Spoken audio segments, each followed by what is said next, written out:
நேர்மையான பசு மேய்ப்பவன் ஒரு கிராமத்தில் கண்ணன் என்ற பசு மேய்ப்பவன் இருந்தான். அவன் மிகவும் நேர்மையானவன்.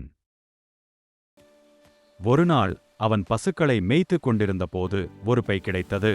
அதற்குள் நிறைய பொன் நாணயங்கள் இருந்தது. அவன் அதை வீட்டிற்கு எடுத்துச் செல்லவில்லை. அதற்கு பதில் கிராமத் தலைவரிடம் கொடுத்தான்.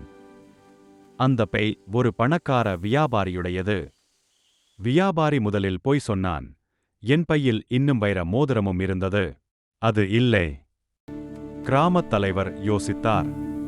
அவர் சொன்னார், இந்த பையில் மோதிரம் இல்லை என்றால் இது உன்னுடையது அல்ல. இந்த பையை கண்டுபிடித்த கண்ணனுக்கே சொந்தம். வியாபாரி வெட்கப்பட்டான்.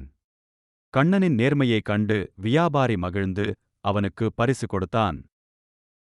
நீதி, நேர்மை எப்போதும் வெல்லும்.